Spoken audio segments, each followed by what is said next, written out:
કચ્છ કબરાવ મોગલધામના મહંત શ્રી મોગલકુળ બાપુના આજથી અનશન ઉપવાસ પર અમુક સ્વામીઓ દ્વારા બફાટ અને પુસ્તકોમાં ભગવાન શ્રી કૃષ્ણને વિશે ખોટી રીતે લખાણ લખવામાં આવતા તેના વિરોધમાં આજે કચ્છના કબરાવ ખાતે આવેલા મોગલધામથી મોગલધામના મહંત મોગલકુળ બાપુ શ્રી માતાજીના સાનિધ્યમાં અનુષ્ઠાન પર બેઠા છે। જો પુસ્તકમાં વિવાદિત લખાણ હટાવવામાં નહીં આવે ત્યાં સુધી લડત ચાલુ રહેશે તેમ મોગલકુળ બાપુએ કહ્યું હતું। અહેવાલ બાય રાણાભાઈ આહિર માન્યુઝ। કારણ પહેલા આપણે ખૂબ બધાએ મીટિંગ કરી, આવેદન પત્ર આપ્યા અને 18 વર્ણનો છે આ દેવ। એમાં માતાજી કયો કે દેવો કે કારણ કે આ લોકો બ્રહ્માથી નાયલા, વિષ્ણુથી, શિવથી નાયલા, પાર્વતીથી, અખિલ બ્રહ્માંડનો માલિક કૃષ્ણ, હનુમાનજી, અમારી નાગબાઈ, ખોડિયાર, ઘણી માતાજી અપમાન કર્યું, છેલ્લે જલારામનું કર્યું અને આ કરતા આવે છે। એને ખબર છે કે આ લોકો કાંઈ નહીં કરે, આ ગાડરીઓ પરવાસ છે। શું કે છે? ગાડરીઓ રૂપિયા દઈશું એટલે બંધ થઈ જાય છે। પણ આનો વિરોધ કોણ કરે? સમજી લેજો, સનાતન ધર્મનો દેશ છે અને 18 વર્ણને લઈને આલી છે આ તમામ। અને અમારા સંતોનું કામ છે ભેળા કરવાને, એકતા રાખવી, અમારું નોખું કરવાનું કામ નથી। પણ એ એની નાની લીટી મોટી કરે છે આજકાલનો એનો ધર્મ, બરોબર છે। એ સ્વામિનારાયણ સંપ્રદાય કોઈ ધર્મ નથી, સમજી લેજો, એનું અલગ છે આ, બરોબર। એ આપણા ભેળા છે ધર્મમાં, સ્વામિનારાયણ બરોબર છે, એના ભગવાન છે, પણ મૂળ બધા સંતાનો છે આ, સમજી ગયા ને? સૃષ્ટિ રચાણી હતી, વિષ્ણુના સંતાનો છે બધા, માના ઉમાના, એમ કઈ વાંધો નહીં, એ અમને વાંધો નહીં, એનો અલગ રાખે ને તો વાંધો નહીં। આપ જાણો છો સાપરાજ વખતથી છે, એ આપણે બોલવાના છે, તો એ વાંધો નથી। એને નોખું થવું હોય તો અમને વાંધો નહીં, કારણ કે દીકરા નોખા થાય, એકને વાડી મળે કે એકને ખેતર મળે કે એકને દુકાન મળે, એ આ દીકરા જ છે માના, સમજી ગયા ને તમે?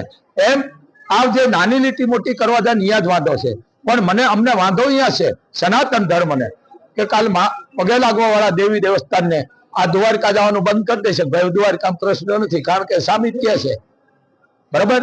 વિષ્ણુનું અપમાન, બ્રહ્માનું, રામનું, મા જગદંબાનું, અંબાનું, હનુમાનજીનું, આ કેટલે આપણે એમ કહું છું કે આ બેદરકારી છે। આ બેદરકારી એટલે આપણે શરમમાં રહી ગયા છે વસ્તુ। આજકાલના હું આને એસેમ્બલ કંપની કહું છું, બધા સ્વામિનારાયણ ધર્મ નથી આવો ભાઈ, એમાં હારા સ્વામીના મારામાં ફોન આવે છે, વાત કરી છે, પણ જે અમુક ફિરકા છે 15-17 જેવા, એ ફિરકાને જેલ ભરી ના કરવાના છે। અભદ્ર જે એની ભાષા છે, આમાં જે લખાણેલા છે અભદ્ર શબ્દો, એને હળગાવી નાખવાના છે, એને હળગાવવાના છે, રાખવાના નથી। કારણ કે જેટલા સંતાનો દીકરા દીકરીઓ ભણવા જાય છે, સમજી લેજો, એને આ અસર પડી છે, કાલ ભૂલી જાય છે ભગવાન કૃષ્ણ નથી, બા નથી। એટલા માટે અમારે આ અનુષ્ઠાન માથે ઉતરવું પડ્યું છે। બીજી વાત, હું ખાસ કરીને આહીરોનો કહું છું, 18 વર્ણનો બાપ છે કૃષ્ણ, પણ આહીરોને એમ કહું છું, કાલ સંતાન તમારા એમ કે છે કૃષ્ણ અને આપણે પાલક પિતા નથી, સ્વામી છે, તો તમે શું કરશો? તો તમારે મોડું થઈ ગયું છે, કારણ કે ભેળાણ થઈ ગયું છે, ભેળાણ થઈ ગયું છે। એમ આ ભેળાણ થાય એ પેલા આને ડાંભી દેવાના છે, એ પેલા આને જેના પુસ્તકો છે ખોટા એ હળગાવી નાખવાના છે। તો 11 વર્ષ 52 દિવસ કૃષ્ણએ જેને હાચ્યો, કૃષ્ણને આહીરોએ, તો એ પાલક પિતા છે આહીરો। 11 વર્ષ 52 દિવસ હાચ્યો, તો કાલ પડદા કહેશે કે આહીરે નથી હાચ્યો 11 વર્ષ 52 દિવસ, અમારા સ્વામી હાચ્યો, અને કહેશે હવે લુગડા તો ઉતારી લેતા બાપના માના, હવે કઈ બાપ રહેવા દીધું નથી।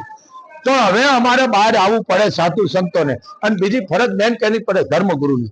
ધર્મગુરુને બહાર આવીને બોલવું પડે, ભાઈ તમે આ બફાટ કરવામાં, આ સનાતન ધર્મ એક આદિ અનાદિથી આલ્યો હશે, લાખો વર્ષ કરોડો વર્ષથી આલ્યો હશે, આજકાલનો છે નથી, જ્યાંથી સૃષ્ટિ રચાણી અહીંયાથી છે, પણ આને એમને બોલવું જોઈએ। પણ કાંઈ વાંધો નહીં, પણ અમે સાધુ સંતો બધાએ અવાજ ઉઠાવ્યો છે। મોગલધામે એક ધર્મ યુદ્ધ જેને કહેવાય શરૂ થઈ ગયું છે, તેના માટે કે અમારે આનો ન્યાય કરવાનો છે।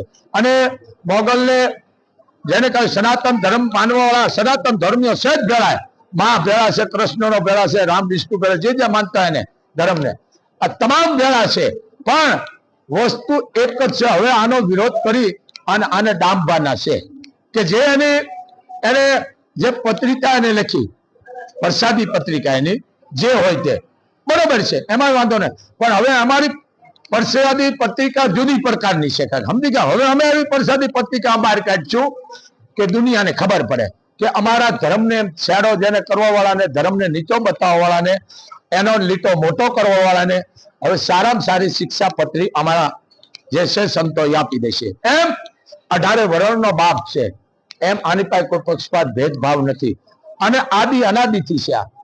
તો બધા સામી બહાર આવ્યા છે, પણ અમુક આવા ફિરકા છે 15-17 એને ડાંપવાના છે અને લખાણને હળગાવાના છે.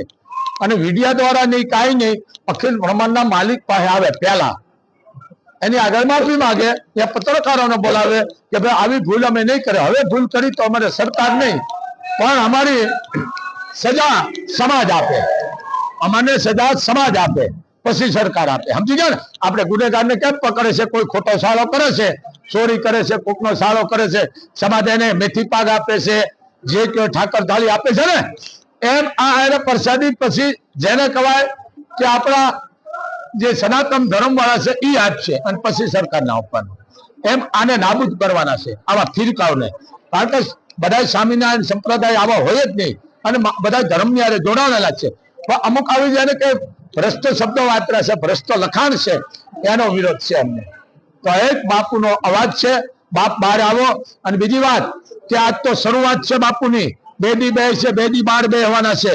પછી બાપુ મોટામાં મોટું જે મંદિર છે, નામ નહીં દઉં, દુનિયાને ખબર પડી ગઈ છે, આ નજીક છે, 50-60 કિલોમીટર છે, અહીંયા બેસી જાય ને અહીંયા યજ્ઞ બાપુ દખાવાના છે. જળ હળાટ તેનો અનુષ્ઠાનનો કે લાખો માણસ આવે, હજારો આવે, વધારે આવે, ઓછાય આવે, પણ આ જવાબદારી સરકારની રહેશે. આ બાપુનો આદેશ છે. કારણ કે હું તો અનુષ્ઠાનમાં બેઠો, કારણ કે આજ મોગલને ભગવાન કૃષ્ણના માનવાળા 18 વરણ આવે તો આ જવાબદારી પછી વ્યવસ્થાની સરકારની રહેશે. મોગલધામથી બાપુનો આદેશ છે. બાપ Shri Neelkanth fruit and vegetable store અમારી પાસે ઉપલબ્ધ છે માનુકવાની પ્રખ્યાત મીઠી ડુંગળી, ઓર્ગેનિક તેમજ લાલ ગુલાબી પૂંઠડાવાળું 12 મહિના સંગ્રહ કરી શકાય એવું દેશી ઓર્ગેનિક લસણ તદ્દન વ્યાજબી ભાવે મળશે. લસણ તેમજ ડુંગળી દેશી પદ્ધતિથી ઓર્ગેનિક તૈયાર કરાયેલ છે. વહેલી તકે ખરીદી લ્યો.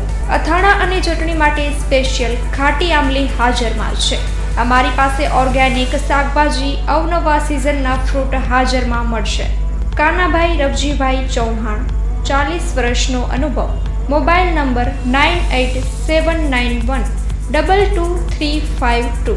અક્ષય કે ચૌહાણ 8141387950. વિરાણી રોડ, નખત્રાણા.